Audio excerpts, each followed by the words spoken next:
Olá, queridos amigos da Novo Tempo, sejam todos bem-vindos ao programa Bíblia Fácil. Chegamos então ao último programa desta segunda temporada a respeito do santuário.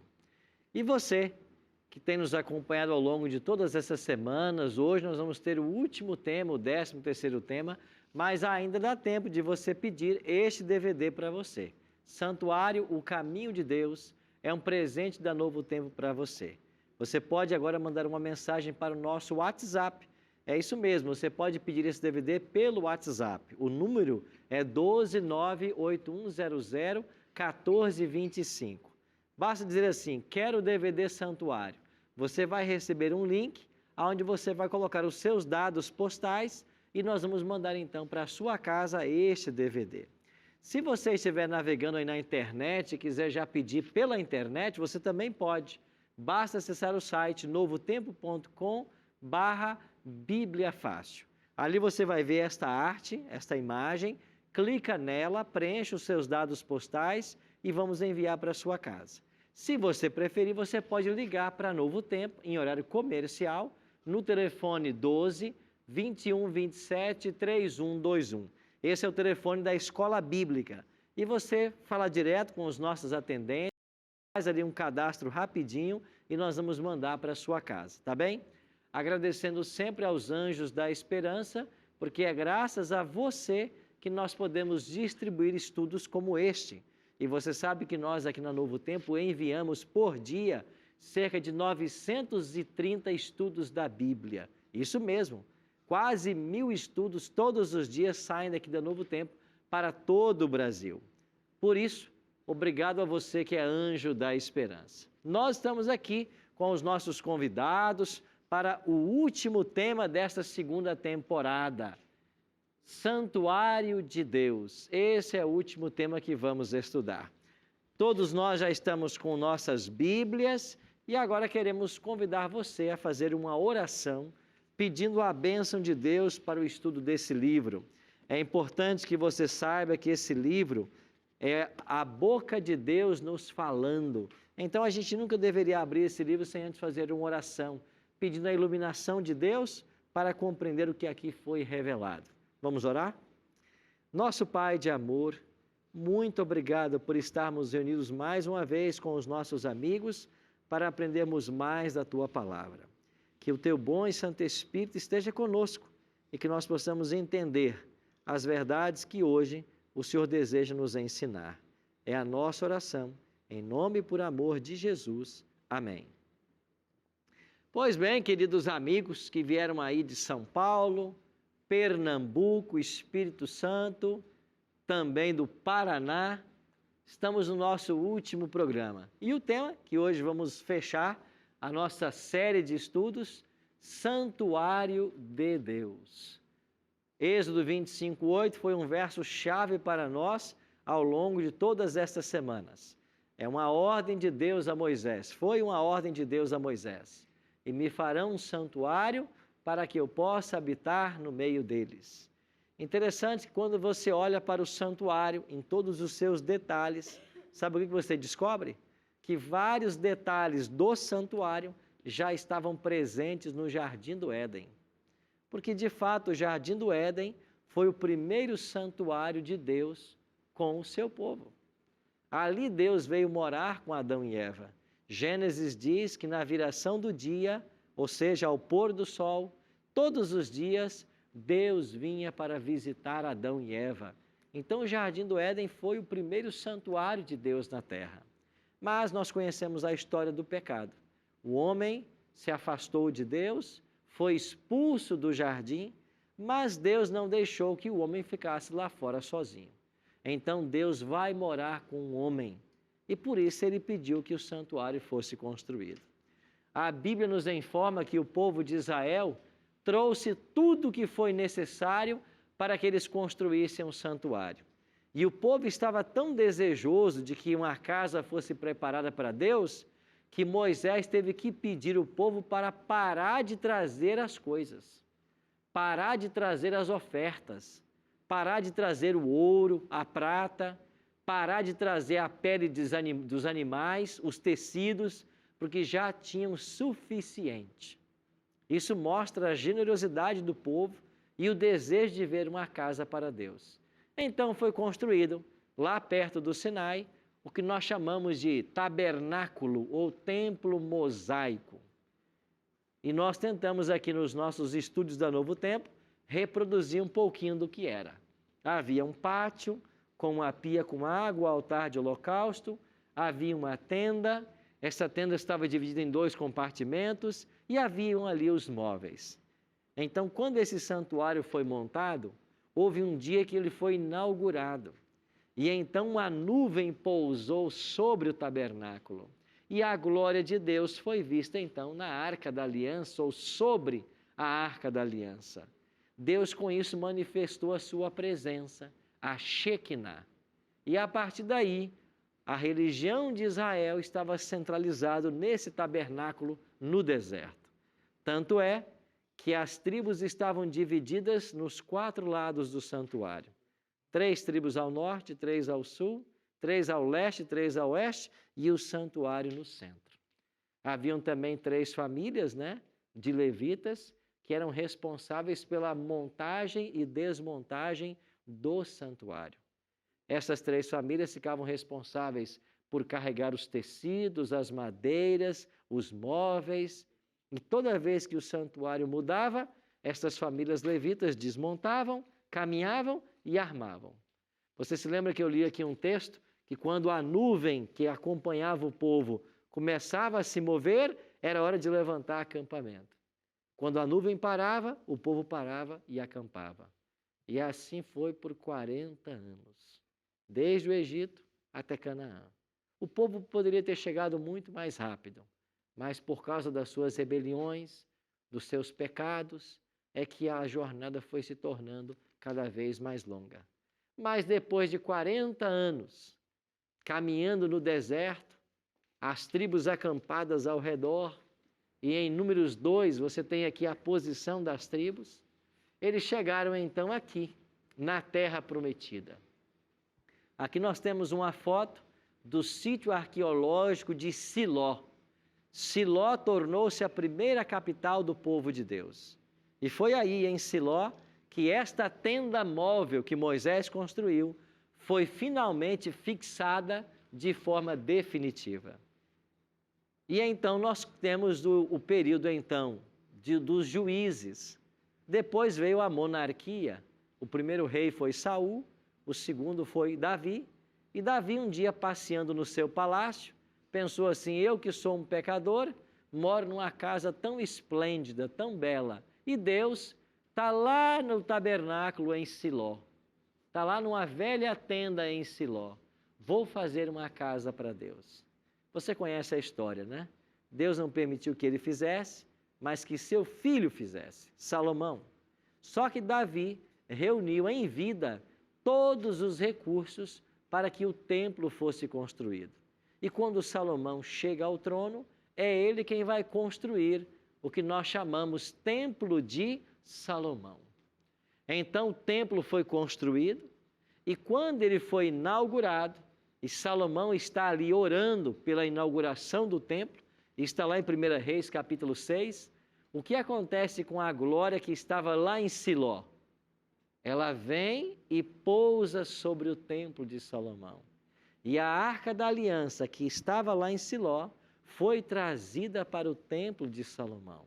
Os móveis foram trazidos também para cá. Só que agora esse templo construído de pedras era muito maior do que as dimensões da tenda móvel que viajou com o povo no deserto. Então agora o templo de Salomão passou a ser a casa de Deus. Você observa que nesse desenho, a pia com água deu lugar agora a uma grande piscina. apoiada ali por vários bois que foram esculpidos. E esse templo, então, era algo majestoso. Quando chegamos ao 6º século antes de Cristo, o rei Nabucodonosor invade a cidade de Jerusalém. E ele vai invadir a cidade por 3 vezes. E na 3ª invasão, o templo de Salomão foi destruído. Os judeus sabiam pela profecia de que Babilônia chegaria para escravizá-los, porque o profeta Jeremias, no capítulo 25, antecipou de que eles seriam levados cativos para a Babilônia e de que lá eles ficariam 70 anos. Então, sabendo eles que Nabucodonosor iria levá-los cativos, alguns judeus piedosos esconderam a Arca da Aliança. E nunca mais ela foi encontrada. Então, a Arca da Aliança está escondida em algum lugar próximo à cidade de Jerusalém, porque foi ali que Salomão construiu o templo, no Monte Moriá, na região onde Abraão quase sacrificou um dia seu filho. A arca foi escondida e nunca mais a arca foi achada. Quando o povo voltou do cativeiro babilônico, eles foram levados para a Babilônia. Entre eles estava Daniel, Ananias, Misael e Azarias. Quando eles voltam do cativeiro babilônico, eles vão reconstruir o templo de Salomão, que estava em ruínas. Então, no tempo dos líderes Esdras e Neemias, que até tem livros na Bíblia, foi no tempo de Esdras e Neemias que o templo de Salomão foi reconstruído. E passou a ser chamado o templo de Zorobabel, porque Zorobabel era, nesta ocasião, o governador da Judéia. Esse templo esteve em atividade até os dias de Cristo. E pouco antes da chegada do Cristo, da encarnação, Herodes reformou esse templo e ampliou. Para cair no agrado do povo judeu, o rei Herodes ampliou e reformou o templo. E ele passou a ser chamado o Templo de Herodes. Então, quando Cristo veio, ele vai conhecer o Templo de Herodes, que era no mesmo local do Templo de Salomão, que fora destruído e reconstruído. Olha o que diz Mateus 24, verso 1. Tendo Jesus saído do templo, ia se retirando, quando se aproximaram dele os seus discípulos, para lhes mostrar as construções do templo. O templo era a glória do povo de Israel. No alto do Monte Moriá, era algo esplendoroso. E quando Jesus foi chamado a ver a beleza do templo, a resposta de Cristo foi: ele, porém, lhes disse: não vedes tudo isso? Em verdade vos digo que não ficará aqui pedra sobre pedra que não seja derribada.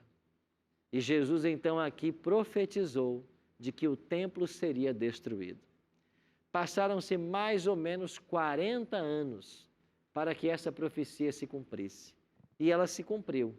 Foi quando o general romano Tito invadiu Jerusalém no ano 70 e destruiu a cidade e o templo. E não ficou pedra sobre pedra.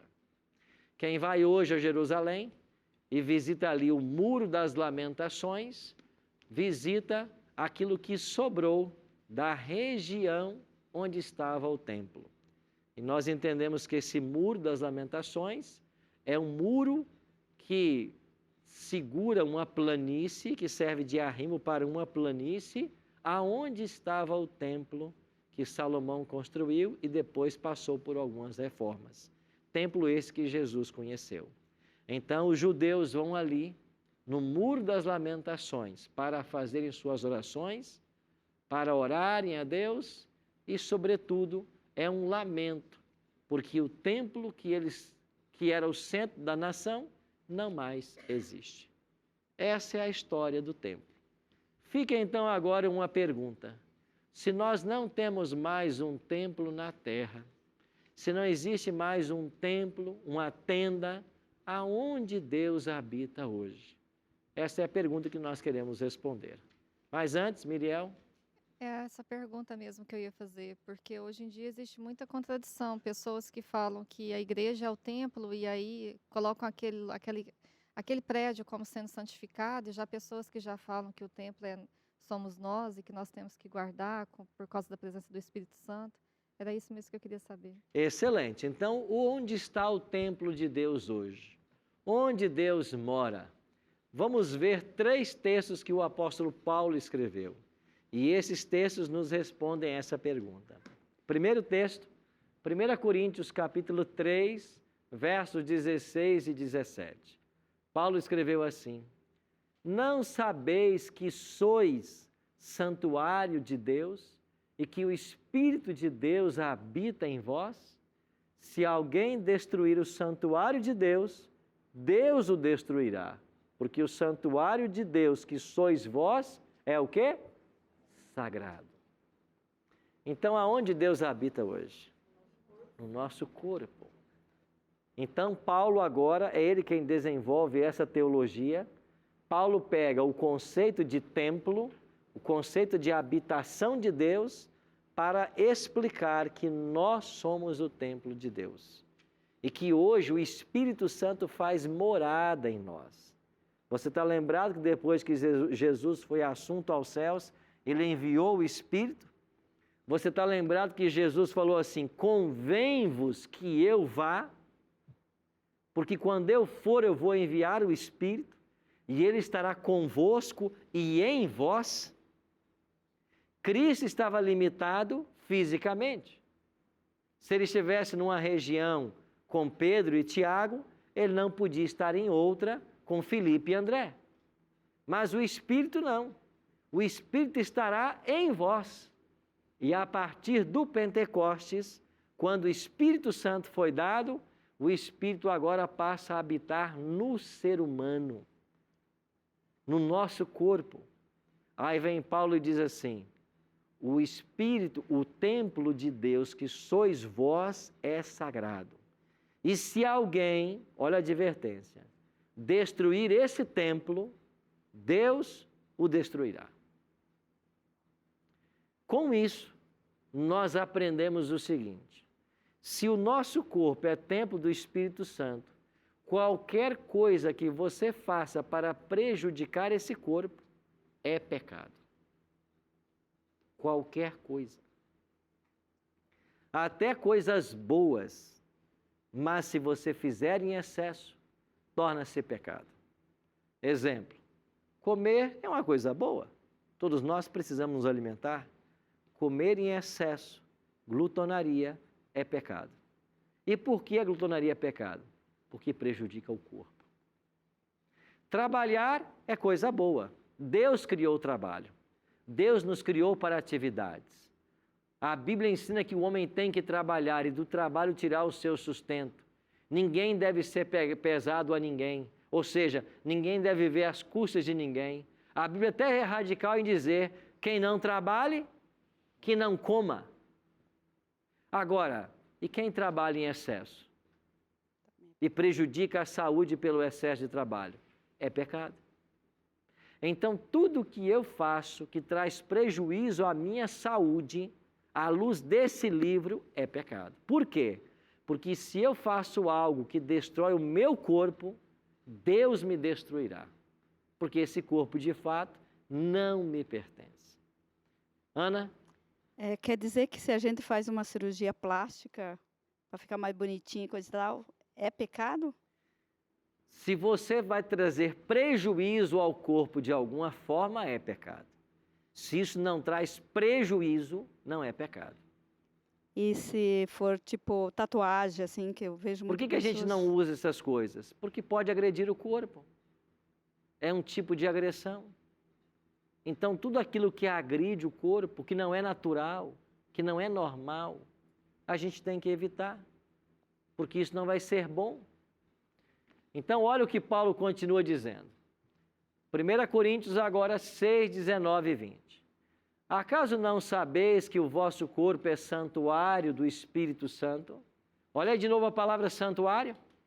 Não é mais um local físico, agora é o corpo.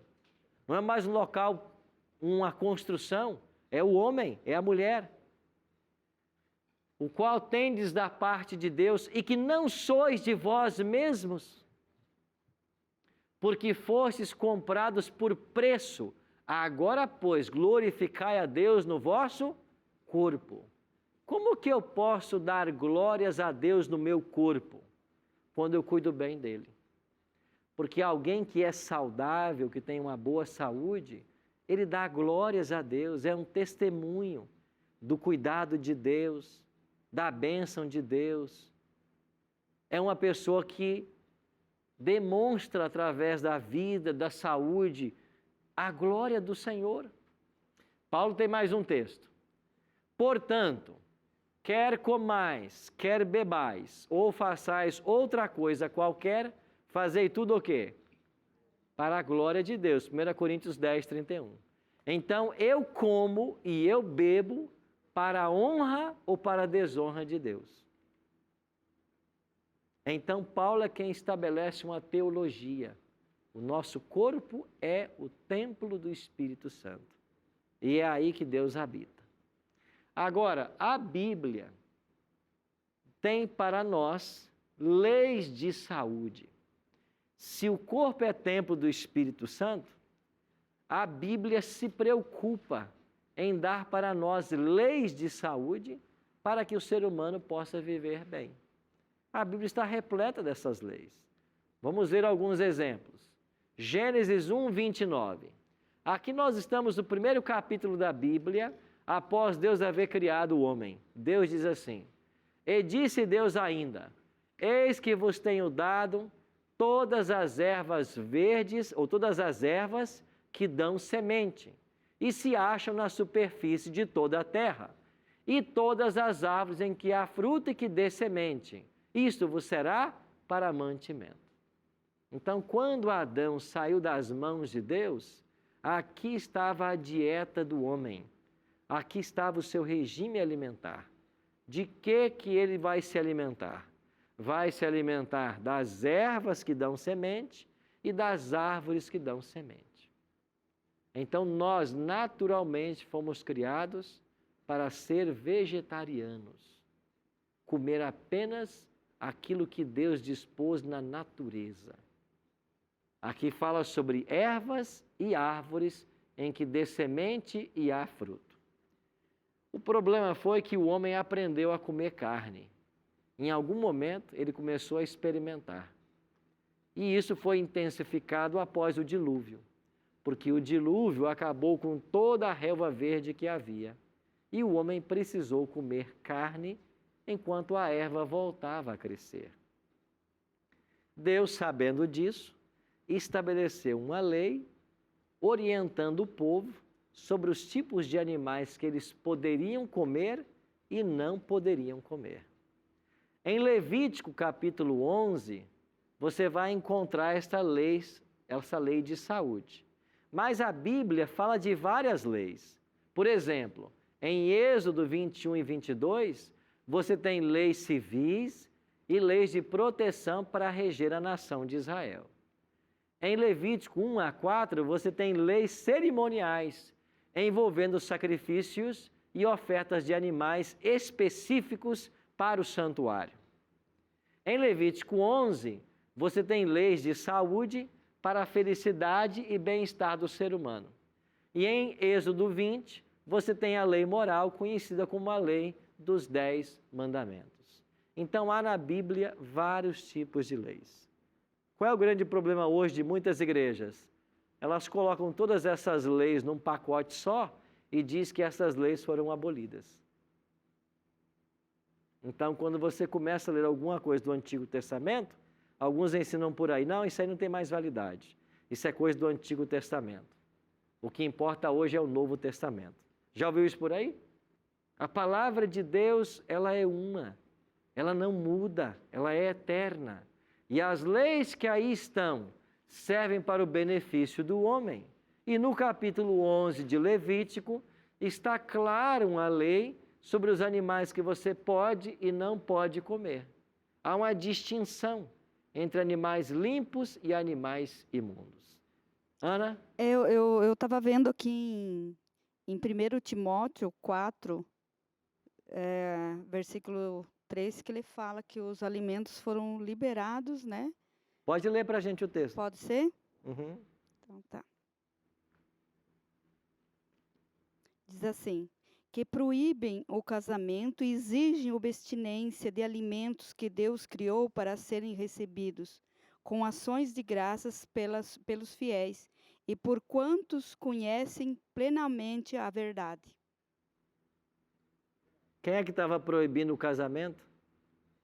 Quem é que estava proibindo o uso desses alimentos que Deus criou para alimento? A Bíblia não proíbe o casamento, certo? Ela incentiva. E a Bíblia não proíbe ninguém comer o que Deus criou como alimento. Agora, o que é que Deus criou como alimento? Aquilo que a palavra diz que é. O que é que Deus criou que não é alimento? Aquilo que a palavra diz que não é. Então, por exemplo, Levítico 11. Lá tem uma lista de animais que não se deve comer. O principal deles, que hoje é ingerido no Brasil, o porco. A Bíblia diz que não deve comer porco. Então, os animais foram todos criados por Deus. Mas alguns animais, Deus disse que não servem para alimento. O porco é um deles. Então, o que o texto está dizendo é que tinha pessoas que estavam falando contra o casamento, falando contra comer qualquer tipo de animal que poderia estar envolvido em sacrifício a ídolos. Essa é a questão. Aí não está em discussão o alimento se ele é imundo ou não. Até porque, na cultura judaica, você nunca ia ver um animal imundo entrando lá. Quando Paulo diz assim, comer de tudo que se vende no mercado, Paulo está falando de um mercado judeu, onde nunca entraria um animal imundo. O que Paulo está dizendo em outro texto, não esse, é o seguinte, não importa se quem matou o animal sacrificou esse animal a algum ídolo. O pecado vai ser dele, e não seu se comer esse alimento que um dia foi sacrificado a ídolo. Você não fez parte desse sacrifício, então não é problema seu. É esse o problema que Paulo está resolvendo. Agora, se eu disser que eu posso comer qualquer coisa porque Deus liberou tudo, então a Bíblia se contradiz. Porque ela está dizendo que eu não posso comer um monte de animais, agora está dizendo que eu posso comer? Ou então mudou do Antigo Testamento para cá a lei de saúde? Não, não mudou. Então você vai ter um monte de textos na Bíblia que as pessoas querem se apegar para dizer que pode comer qualquer coisa. Experimenta comer uma cobra venenosa para ver se faz bem para você. Mas isso não come. Por que não come? Não pode comer de tudo? Não foi um animal criado por Deus? Então come uma cobra venenosa para ver se faz bem. Ah, não, isso aí não pode. Então come um escorpião. Não, isso não pode. Mas, ou pode ou não pode. Então eu tenho que pegar a Bíblia, deixar que ela fale, ir para Levítico capítulo 11 e fazer uma relaçãozinha. Esse aqui pode, esse não pode. Dos animais e dos peixes. Esse pode, esse não pode. Isso é Bíblia. Então eu tenho que ficar com a palavra. Sim, outra pergunta aqui? Os animais, existe consequências para quem infringe essas leis? Porque tem muita gente, igual eu te falei, as pessoas às vezes guardam os mandamentos, mas infringem essas leis. Existem consequências para esse tipo? Paulo De diz. quem infringe as leis e quem infringe os mandamentos? O que Paulo diz aqui? Se alguém destruir esse corpo, Deus o destruirá. Então, o resultado é a destruição, é a perda da vida eterna.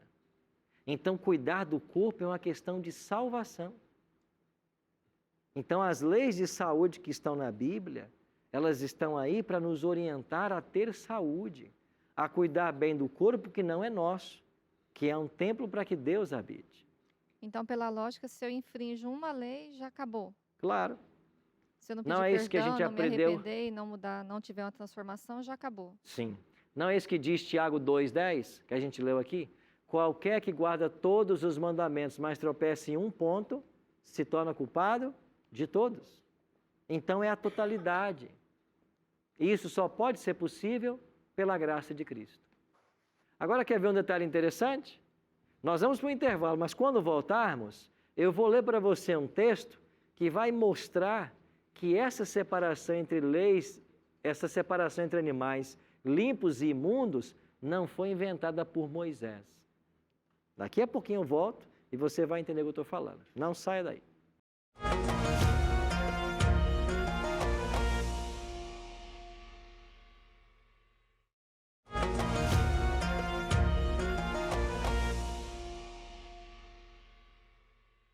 Estamos de volta com o programa Bíblia Fácil, hoje aprendendo sobre santuário de Deus. E vimos no primeiro bloco que Deus criou leis na Bíblia, entre elas leis de saúde. Por quê?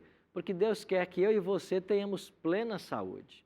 O apóstolo Paulo é quem ensina que o nosso corpo é templo do Espírito Santo. E se alguém destrói o corpo, Deus o destruirá. Porque o templo de Deus que sois vós é sagrado. Essas são palavras do apóstolo Paulo. Agora, quando estávamos no último bloco, eu falei de que essa separação entre animais limpos e imundos aparece aqui em Levítico 11. Foi escrita por Moisés, mas ela já existiu. Ela já existia melhor. Dê uma olhadinha na sua Bíblia em Gênesis capítulo 7. Veja, nós estamos aqui no primeiro livro da Bíblia, Gênesis, e olha o que Deus orientou a Noé no capítulo 7.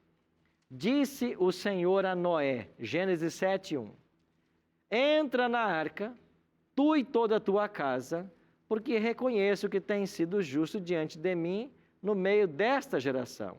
E de todo o animal o quê?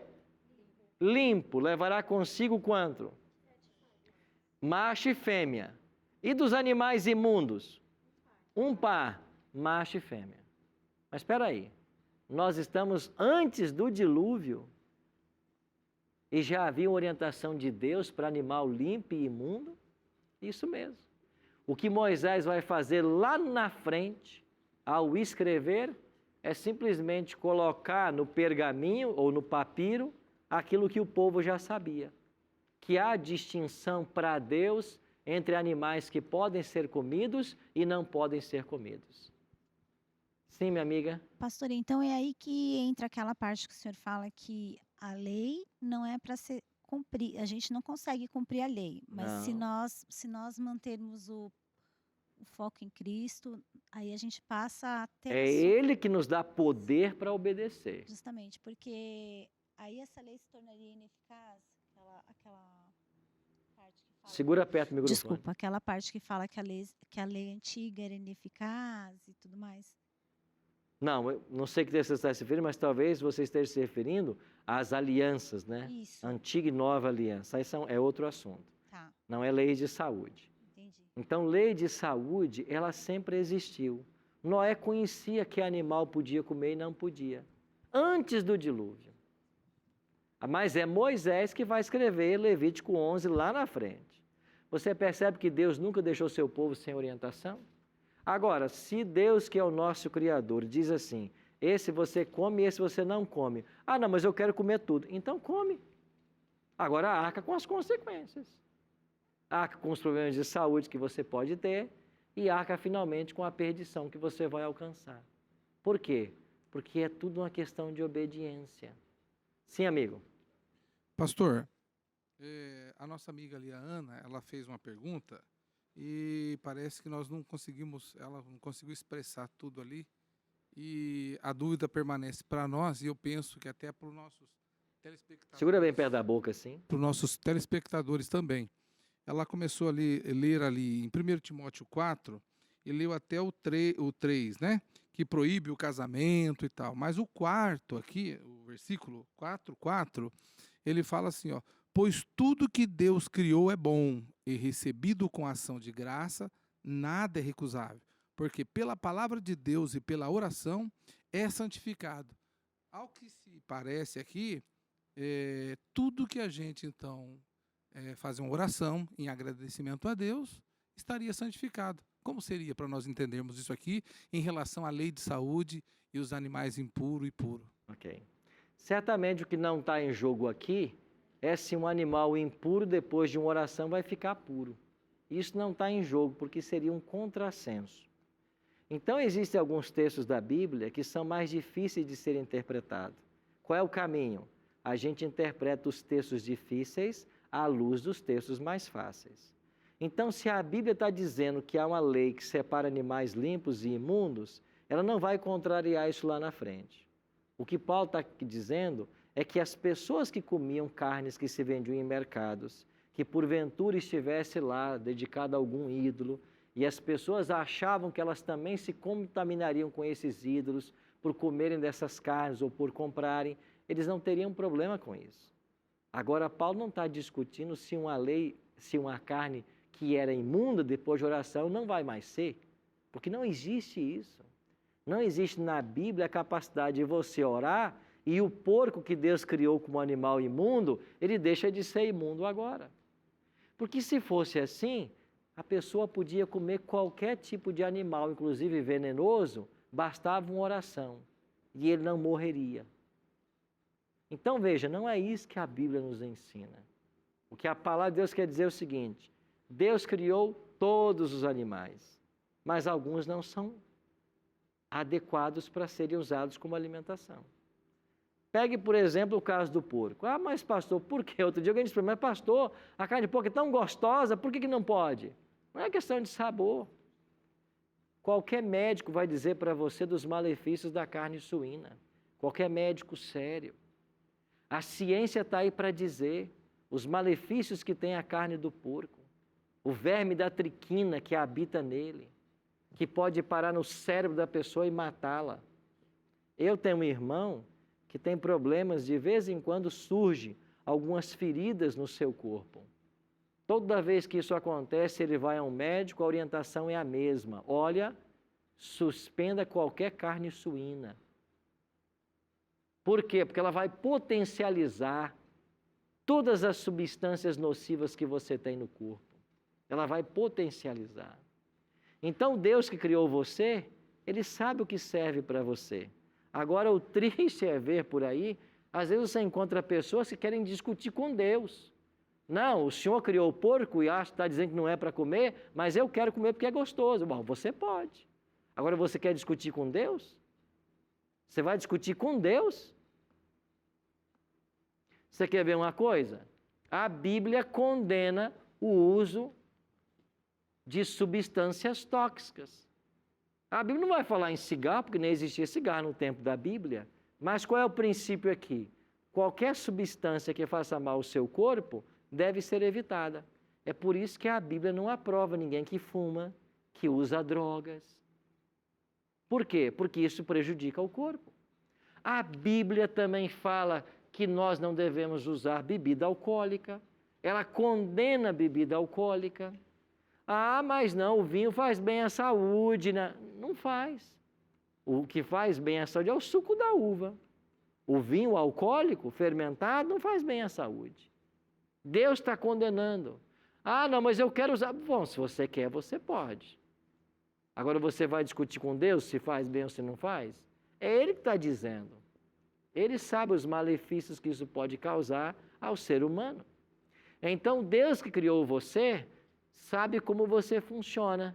E esse Deus quer que você viva bem e tenha muita saúde. Por isso Ele diz, não come. O ideal é que você seja um vegetariano. Esse é o ideal de Deus. Tá, eu não tenho todo o conhecimento, não sei usar todos os alimentos ainda. Então, quer comer um pouco de carne? Coma dos animais limpos. Você quer seguir a palavra de Deus? Então não use nenhuma substância tóxica. Nada que faça mal ao corpo humano. Nada que vicie você. Nenhuma droga. Quer seguir a palavra de Deus? Você não pode usar nenhuma bebida alcoólica. Ah, pastor, mas na minha igreja até o pastor bebe. Ah, o problema é dele.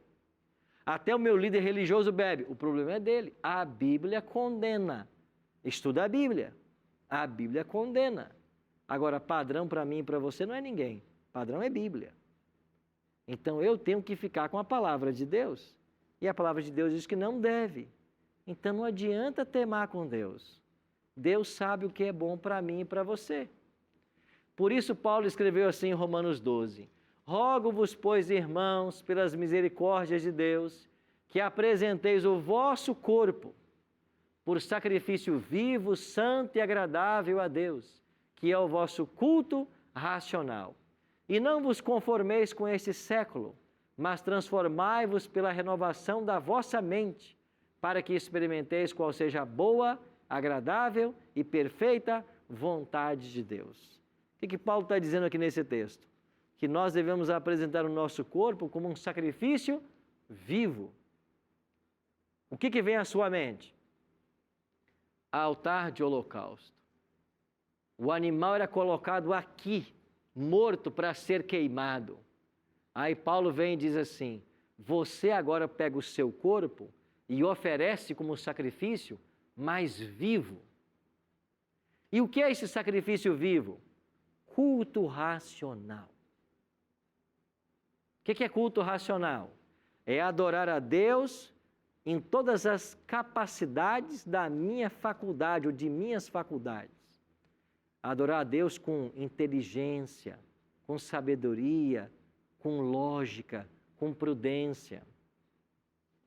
Ir à igreja para abrir esse livro, para estudar os temas que aqui são apresentados, para procurar conhecer o que a palavra ensina, as suas histórias e as lições, as suas doutrinas e ensinamentos. Isso é culto racional.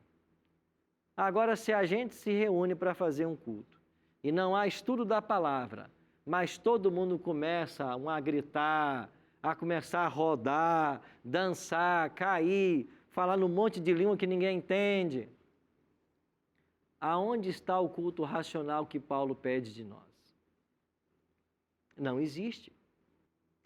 Então, o que nós precisamos hoje?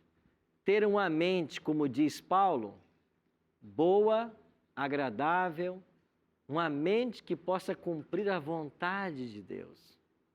E para que eu e você tivéssemos boa saúde, Deus colocou também na natureza 8 remédios para que nós desfrutássemos de boa saúde. Eu queria colocar para você aqui quais são esses 8 remédios. Água, ar puro, luz solar, repouso, alimentação equilibrada, exercício físico, temperança e confiança em Deus. Esses são os remédios que Deus deixou para mim e para você. Então, queremos nós ter boa saúde? Primeiro, ingestão de muita água. Então, cada um vai ter a sua necessidade de acordo com o seu peso, mas vai variar de 2 a 3 litros por dia. Muita água para limpar o organismo, água por dentro e água por fora, para lavar o corpo, tirar as toxinas da pele. Então, primeiro remédio que Deus deixou para mim e para você, água. Buscar beber bastante água. Segundo, ar puro. Dentro do possível, morar num local que tenha um bom ar. Dentro do possível, respirar o melhor ar que nós pudermos. Porque o oxigênio é vida. É ele que vai nos alimentar. Ele vai contribuir na produção de sangue. Terceiro, luz solar. Tomar luz do sol. Estar exposto à luz do sol nas horas adequadas, no tempo adequado. Quarto ponto, repouso. Dormir cedo e acordar cedo. Quanto mais cedo dormirmos, melhor. Por quê? Porque existem substâncias que o organismo produz que ele só vai produzir por volta da 1 da manhã. E nesse horário você tem que estar em sono profundo para que essas substâncias sejam produzidas. Aí sabe o que faz o diabo? Começa a ensinar as pessoas que você não precisa dormir cedo, que você nem precisa dormir, e se quiser dorme qualquer hora. Aí tem gente que troca a noite pelo dia. Sabe o que está fazendo?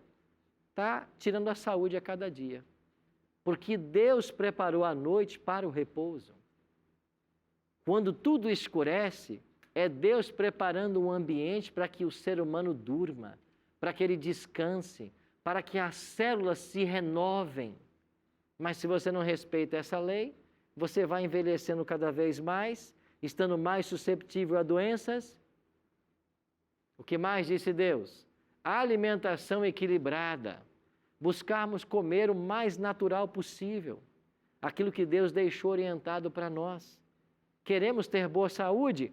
Como o mais natural possível. Hoje nós sabemos que boa parte das doenças, inclusive do câncer, que mata tanta gente, tem sua origem em carnes. As doenças dos animais estão passando para as pessoas.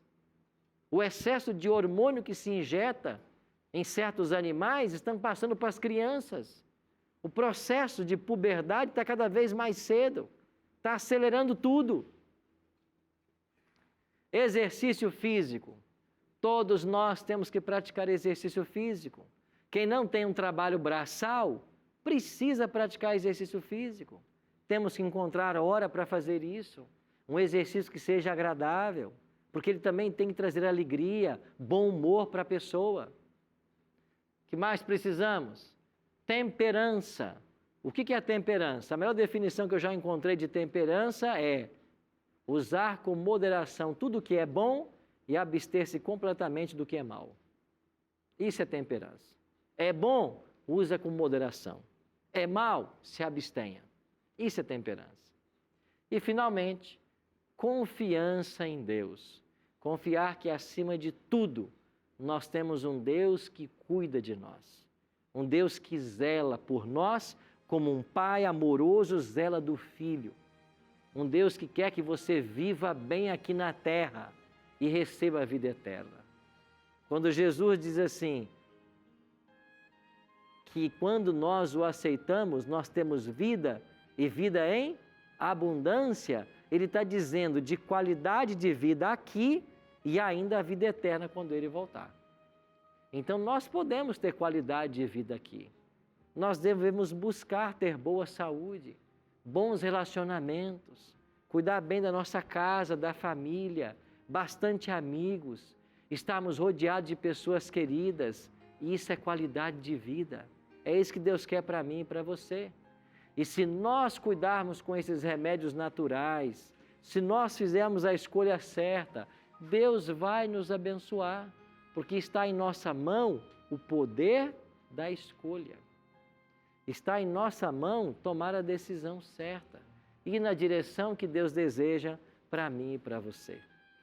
Por isso, meus amigos, ao terminarmos o último programa, fiquemos com essa mensagem. Nosso corpo é templo do Espírito Santo. E tudo que você faz com esse corpo tem que ser para a honra e glória de Deus.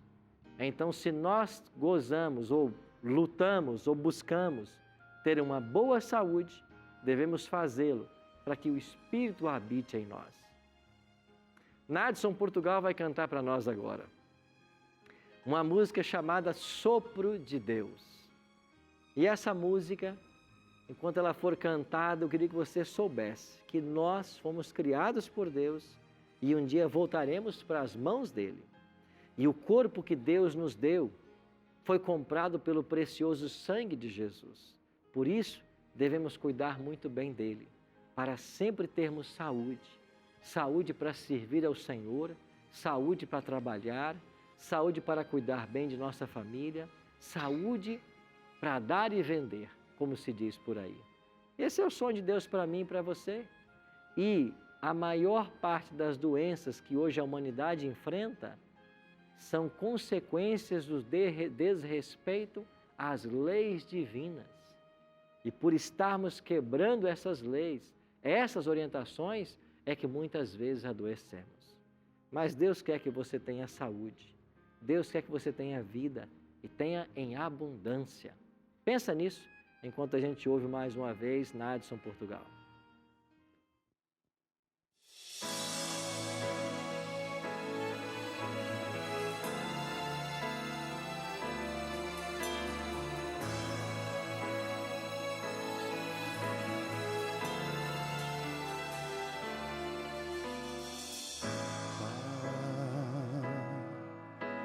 Não sei por onde começar esta oração, mas sei que teus ouvidos vão atentar ao clamor de um pobre pecador Pai, quantas vezes o meu não te impedi, mas o teu amor de mim jamais desistiu de me cuidar. Sopra, Senhor, teus ventos tão intensos pra me modelar. Serei como as dunas, irei onde me levar. Sopra o teu amor em mim, irei voar nas tuas asas bem acima dos meus temporais, da dor que me aproxima de quedas tão fatais. Seguro eu prossigo para o lar. Pai, o prazer do mundo passa, é tão temporal, mas o teu perdão transforma, é tão surreal, imenso. Pai, te agradeço por mandar teu anjo me proteger quando em perigo estava a perecer. Tua mão me ergueu. Sopra, Senhor, teus ventos tão intensos pra me modelar.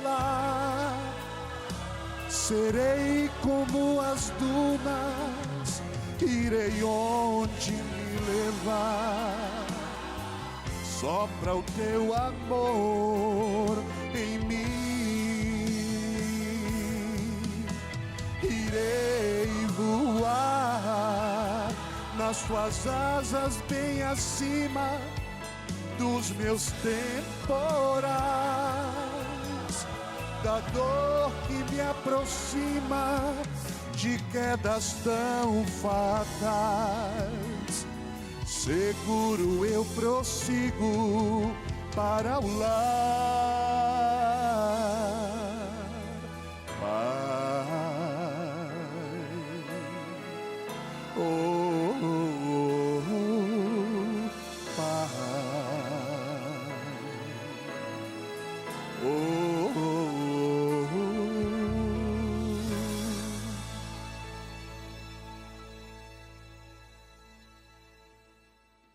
Amém. Obrigado, Nadson, por essa canção.